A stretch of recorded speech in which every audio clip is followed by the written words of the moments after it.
Please join me in welcoming the very generous, very talented Dr. Ivan Misner.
Thank you so very much.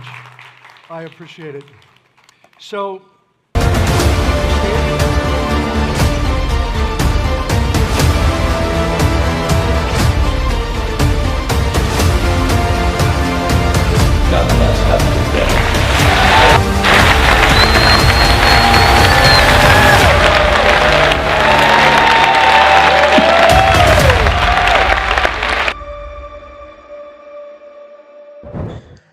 So hello viewers, right now I'm in discussion with Dr. Ivan, Misner. He's the founder of BNI, world's largest business networking organization. And he's a New York Times best-selling author and known as the father of modern networking, right? And today we are going to learn lots and lots of things about networking and his journey. And what are the things which can inspire us from his journey, right? So first of all, I must say that I'm thrilled, plus excited, plus pumped up and on cloud nine, and thankful and grateful to you, Ivan sir, for taking out your precious time from your schedule to be on the show and to inspire thousands, right? I'm happy to do it. This is the fun part of my job, is to do interviews with people around the world. Right. And Ivan sir, first I'd like to begin with your journey. I mean, before global success and BNI, what were the biggest struggles or failures you faced that most people are not aware of? That I mean, that Ivan sir has been through this too. So what are the struggles that you confronted in the beginning of BNI, right? Are you talking about with BNI or before BNI? Before BNI, right? Before BNI. I think one of my biggest frustrations was I wanted to go to university, and I was accepted at Occidental College, which is a very nice school. And I had a scholarship for 50%, but I couldn't afford the other 50%. Oh. So I had an opportunity to go to a really, really good school, undergraduate, and I couldn't afford it. So I ended up going to community college, which is, not well respected in the United States. But from community college, I went to a state university. And then from a state university, I did graduate school at USC, University of Southern California, which is a well-known university.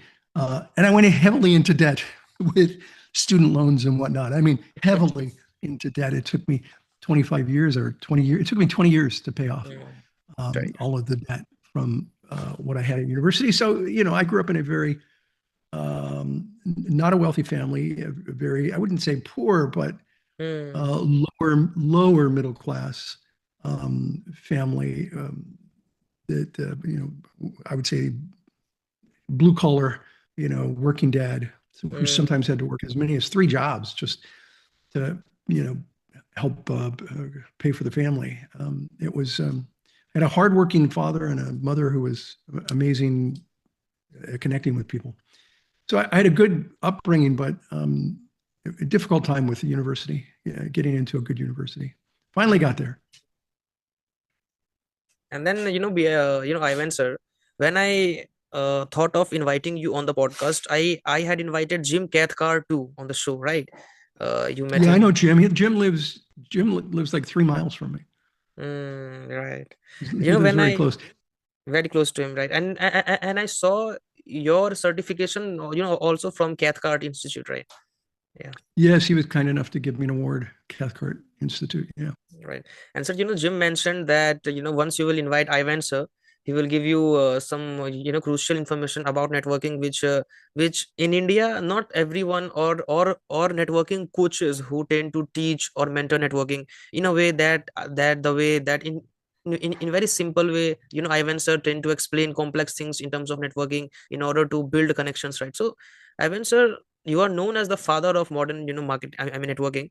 What was the biggest mistake you feel people are making about networking, and they are still getting wrong today? So what do you think are the biggest mistake that people are committing, in while making networks? Yeah, that's a great question.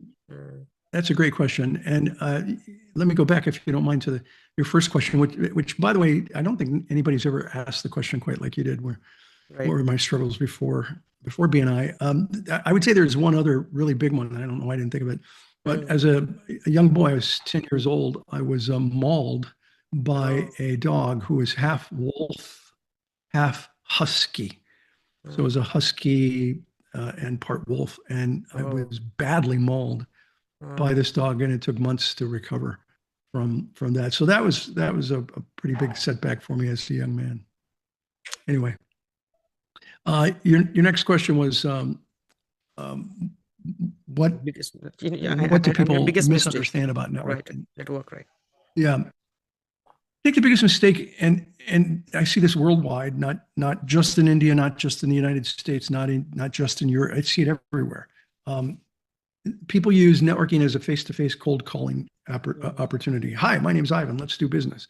Right. I did a presentation years ago in London. There were 900 people in the audience, and I don't know what possessed me. I watched people networking before I was the keynote speaker, and before I went on, I watched them networking, and they were really not networking. They were trying to do direct selling, and I asked the audience, I said, how many of you are here hoping today to, just possibly sell something? And 900 people raised their hands. Okay, great. How many of you are here today hoping to buy something? No one raised their hands.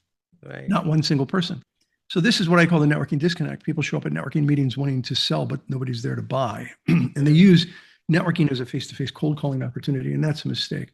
Instead, so people might ask themselves, well, why go to networking events? You go to networking events to work your way through what I call the VCP process: visibility, credibility, profitability. First, you have to be visible. People have to know who you are and what you do. Right. Then you establish credibility, and that's the piece that takes time. It's one of the reasons why in BNI we meet every week, because you're week in and week out, you're establishing credibility. Right. And once you establish credibility, then you have the opportunity to get to profitability, where people are referring business to you.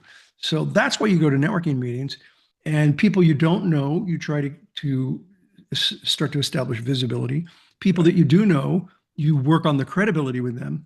And people who you're already getting referrals from, you definitely want to talk to them at networking events and thank them for any referral or whatever. So it's different conversations depending on where you're at in the VCP process. And we don't teach this in colleges and universities. Exactly. We don't teach this. And sir, you must be aware of, Philip Kotler, who is known to be the father of marketing, right? Philip Kotler. So the thing you have mentioned about, visibility and credibility and, profitability is really, these are the practical things which you got to observe when you were, in your keynote, when you were keynote speaker. And right now you are also a speaker. You have impacted millions of lives. So sir, how did this keynote speaking journey you started? I mean, to begin with, before BNI, I mean, how did you get into this business that I will become a speaker? I will try to impact people's life through my words. How did this idea cross your mind, that motivation, inspiration, happiness, right?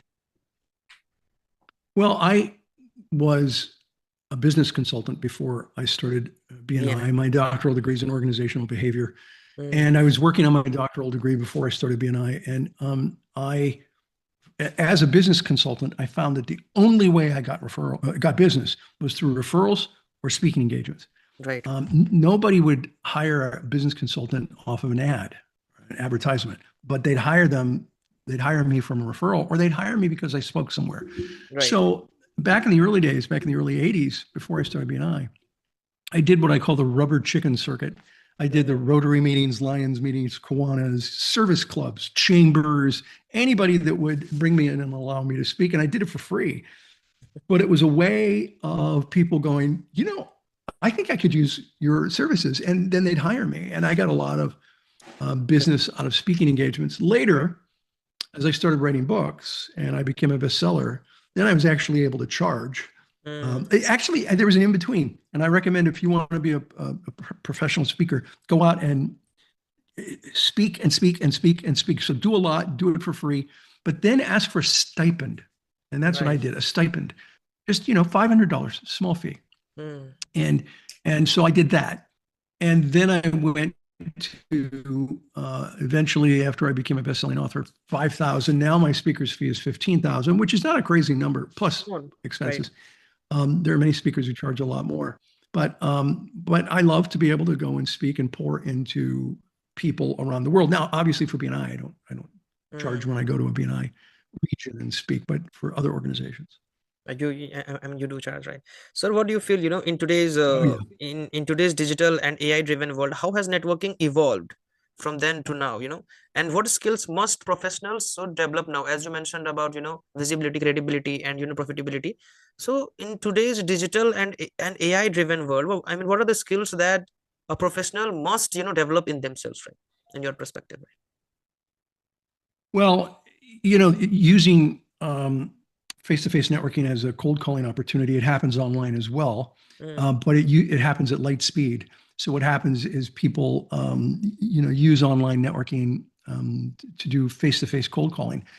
Unfortunately, and I love LinkedIn. I'm active on LinkedIn. Right. I've got a lot of followers on LinkedIn, but on LinkedIn, I would say 10 to 1, I get sales messages 10 to 1 versus actual communication. So LinkedIn is, I'm afraid, all too often used as a online cold calling platform, which is unfortunate. Even BNI Connect, I have to talk to members. BNI Connect is our online platform. It's a walled garden just for BNI members. Right. And even on BNI Connect, I get sometimes members that will basically cold call, and I have to say to them, hey, look, don't do that. These are people that don't know you. Instead, go visit them particularly online groups. Go visit an online meeting. Right. Get to know some of the people there. Be a visitor and get to know some people before you start talking about doing business. So, online. Now that said, I'm a believer in online networking, but it can be abused like anything else. Right. During COVID, we transitioned almost 10,000 BNI groups to online, from in-person to online. It was 9,800 groups, and we did it just within weeks in every country. So we went to 100% online. Now we're about 70% in person. So 70% of our organization went back in person. About 15% is completely online, and 15% is hybrid. They meet in person once a month, and then they meet the rest of the month online.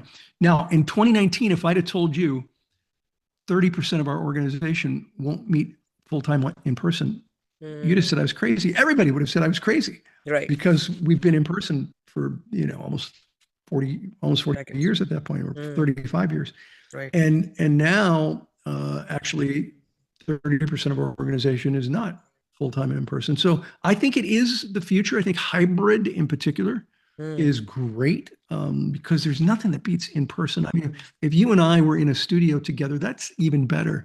But this is pretty good. And so I like the idea of meeting in person, and I like the idea of meeting by Zoom. Being better, right? Does that answer your question? Exactly, sir. I mean, you have answered that. Hybrid culture is actually evolving, and Ivan, sir, since you mentioned that you started your authorship journey, you have written many bestsellers. New York Times bestsellers. So viewers, I will add his best-selling books in the description so that you can access and read the best minds, thought, and insights in regard of networking, and you can build genuine relationship.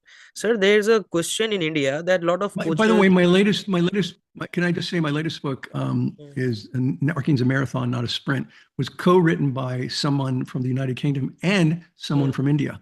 Oh, So wow. it's a very international book. I have someone from India, Bharat, and Oh, someone from the UK, Phil, and myself did that book. Networking is a marathon, not a sprint. And that hit number 6 as a bestseller in sales on oh Amazon. my goodness. I mean, I was actually unaware of this. So I would love rather to read that book in person, right? And guys, I will add that book's link also in the description so that you can have your time there and you can learn practical lessons in rather than spending time on GPT, that how to build connections, right? Right. And Ivan sir, I would like to ask, that BNI operates in 77 countries. Once I read that article, if I'm not wrong, right?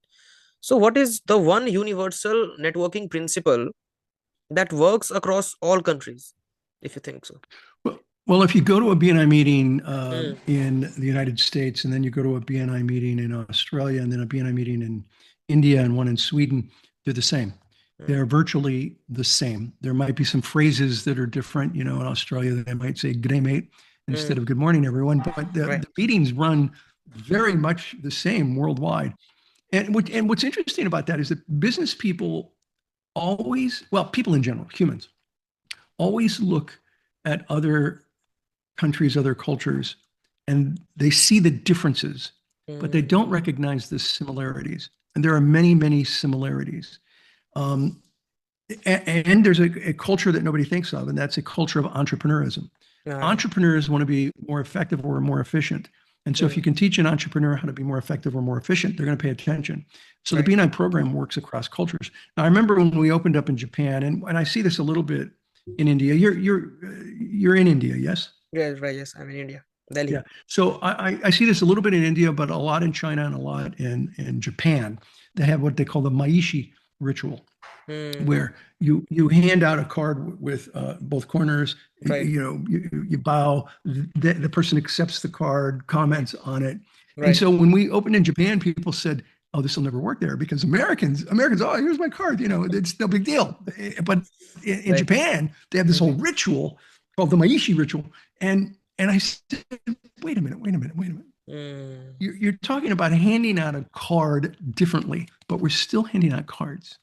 It's mm, not like I'm handing you a rock or a paperweight. I'm not handing you a paperweight and you're handing me a card. right. We're both handing out cards. And so what we tend to do is look at our differences Right. more than our similarities. And when it comes to Right. entrepreneurism, there's a lot of similarities. And all Mm, BNI has done, we haven't mm, tried to change the culture. right. We've just tried to put an overlay on Mm, top of the existing culture. We don't want to change the culture. We just want to have this overlay or this system that you can apply within your cultural context. And I think that's why it now works in more than 75 countries around the more world. than 75 countries. You just add an overlay. You don't try to breach Yeah. any culture or something. So it is really No. impressive thing you have, built. And Ivan sir, I mean, I I would love to ask that, many people feel awkward, or they feel, transactional while, networking. They feel awkward, transactional. How can introverts or young professionals, build meaningful relationships without feeling fake? I mean at Yeah. in majority of time they're feeling fake. Oh my goodness, I'm actually faking so much. So what are your Yeah. insights in this, right? Well, my answer might surprise you. I think in many ways, introverts can be better at networking than extroverts. And here's why. Extroverts have no problem meeting people. They love to meet people and they love to talk. But what's their favorite subject? Mm, Themselves. So they love to talk about themselves, right? But if you want to be really good at networking, a right. good networker is like an interviewer. You're asking me questions and you're allowing me time to elaborate. Right. Okay. So a good networker is like an interviewer. They have two ears and one mouth and use them both proportionally. Mm, So introverts are much better at listening. And there's both a strength and a weakness. Extroverts are great at meeting people. They're not so good at listening and asking questions and listening. mm, Introverts have a hard time meeting people, but they are really good at asking questions and listening. And right. so, what I would say to the introverts are go to a networking meeting with somebody you know Mm, and have them introduce you, somebody you know who's been there before, and have them walk you around and introduce you to mm, people. Also, if let's say you're at a networking event, you're an introvert, um, check out the room, visualize the room.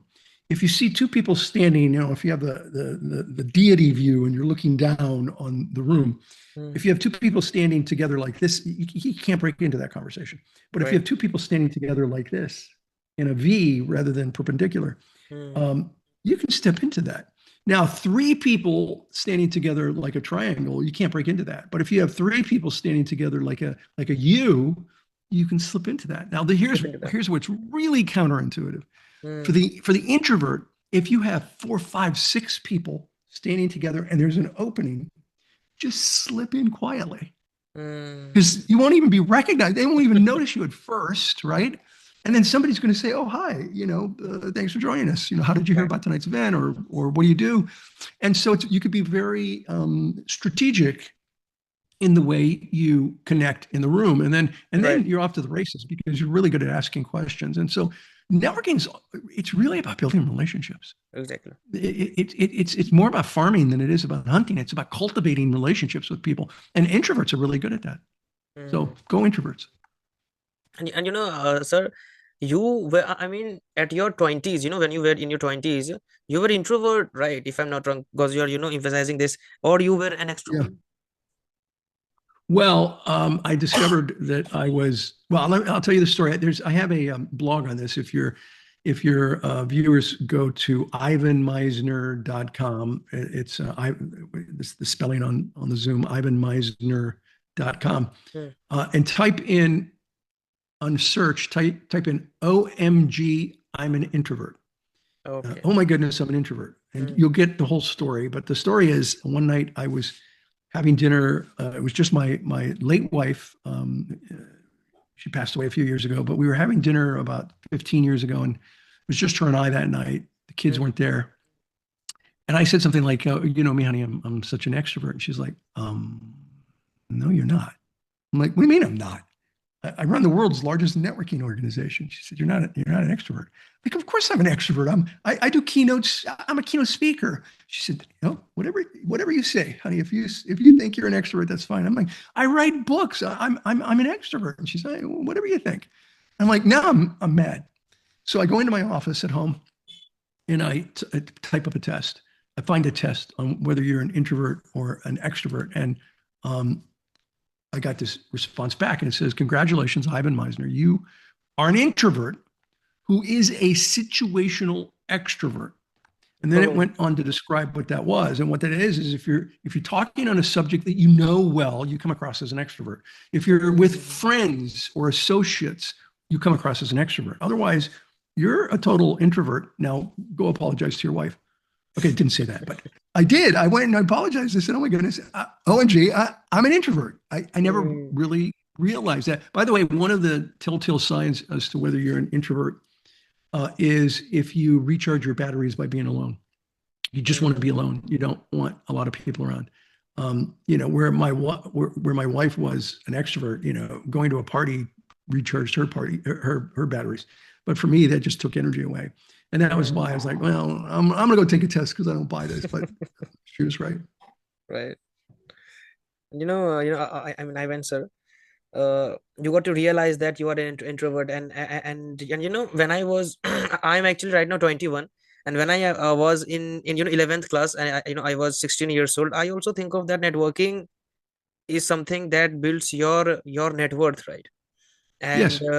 And then I realized that I should start podcasting journey, and then I did podcast, and then I wrote this bestseller book in India, which is Rangwal Operating System, right, forward by Patrick Forsyth, and then it's got recommended by Philip Kotler, sir. He's the father of Nice. marketing, and then Starbucks president Howard Bear. So networking, there is lots of potential guys in networking, and you can read blogs also in Ivan Misner dot blog, and as he suggested that that OMG, I was an introvert, so you will really learn a lot of things. So he basically explained it in short, but once you will go through the entire story, you will be blown away. So you must go through this. And Ivan said, I'd like to ask that if you had to give one networking rule that can transform someone's career in next 12 months, right? So what would be that? Well, okay. So the one secret to success at anything is there is no one secret. It's always a formula. If there's one thing that I would start with, is I would start with implementing the VCP process. You go to networking events to be visible. You go there to establish credibility. And for the Right. people that you have credibility with, you move to the profitability. Right. If you don't do that, then networking, you're just out hunting, Mm. and if you're hunting for business, you basically, eat what you kill and eat what you sell. But with networking, you could be on vacation and get business Mm. because referrals will come into your office even when you're Right. not there. And that's the power of Exactly. referrals. And so the VCP is the start of it all. It's really very crucial framework, guys. Which and sir, when did you thought of creating this framework? I mean, at what stage you were, what kind of mental state you were in when you were developing this VCP? I mean, you were sitting on the chair and you were I mean, envisioning the stuff that I should develop, because because there are no more rational frameworks which has been developed by the so-called coaches and the speakers and the authors. Yeah. You thought so, I mean, what was that story? I mean, how did you develop this, right? Well, that's a great question. And that's Mm. another question that nobody's ever asked me is how did I come Yeah. up with VCP? Mm. And VCP came about with my co-author and I of a book called Business by Referral. It's out of print now. It first came out in 1990. So maybe 1997, roughly. It's no longer in print, but it's a Business by Referral. Now, I've included it in many books since then. I'm sure it's in Networking's a Marathon. I know it's in Networking for Success. Right. I'm sorry, Networking Like a Pro. It's in Oh. that book, Networking Like a Pro. But I first wrote about it with Robert Davis as my co-author. Mm. And we wanted to come up with something different than know, like, and trust. Mm. Which is a phrase that's very common. You Right. got to know, like, and trust somebody. But it was more than it was the know part we agreed with. That's visibility. The like part we agreed with, but it was deeper. I'm sorry. The know part was visibility. The like part was deeper, and it was really about establishing credibility. I could like somebody and not think they're credible. And so, in terms of business, so the credibility part was different than just like trust. Well, the trust part is part of the credibility. So, like and trust to us were credibility. So there was something missing, and the missing was the referral part, which is the profitability. It's not a sales process. It's a referral process. So profitability is about you getting referrals or somebody supporting you some way by giving you ideas that help you in business. It's not necessarily, them buying a product or service from you, because that's a sales process. This is a referral process. And by the way, it's not a formula, it's a process. So a V plus C does not always equal P. You got to move the needle from credibility to profitability by educating people how to refer you effectively. Exactly, by creating awareness. Exactly. Education. Yeah. Very practical thing, sir. And sir, Ivan sir, you did not mention about your schooling. I mean, how you were when you were in your schools, in your 10th class, in your 12th class, in your graduation. So what kind of student you were, and what are the 2 lessons which you learned from your father? Last question, right? I was pretty good in high school. I mean, I had a B average, but in graduate school, I had an A average in my master's degree and a A minus in my doctoral degree. So, I mean, particularly graduate school, I really enjoyed graduate school, because the beauty of graduate school is you're just learning almost nothing other than what you want to learn. Yeah. So you don't have to do a lot of extra other classes. So I did well in graduate school, and I loved college. I think what I learned from my father, which is your second question, was a work ethic. He had an amazing work ethic. He was a blue collar worker. He worked as an electrician in a factory, and he worked at a gas station part time, and he worked for a city in Southern California in the Parks and Rec part time. So he had several jobs. He was a hardworking man, and he was smart. He just wasn't. He never finished high school. He got what's called a GED, where you test out of high school. So he had the equivalent, but he never finished high school. I think he dropped out of high school when he was 15 to help the family farm because he lived in Kansas. So I learned my work ethic from him. And I'll tell you what, he could fix anything. My dad could fix anything. He was great with his hands. And one day, there's a true story. He called me out to the garage where he did all of his work. He called me out and he said, he put his hand on my shoulder and he said, son, I was 17. He said, son, you better go to college because you're never going to make a living with your hands. And I'm like, good advice, Dad. I appreciate that. And I do plan on going to college. So it was good advice. And we had a good relationship. He was a good man, hardworking man. And that's what I learned from him. Diligent, right? Yeah. And he was, master at, making, makeshifts that, jugaad, as we call it in India, that makeshifts that he can fix anything by any means, by arranging anything, by organizing anything. He has to fix it anyways. So you really, me, I didn't get that gene. It skipped a generation. My son can fix a lot of stuff, but it skipped my generation. I can't fix it. I got to call a handyman. I call a BNI handyman. And sir, the thing which you have learned is work ethics, and it is actually showing in your in your BNI also, in your organization also. Work ethics is really on the peak.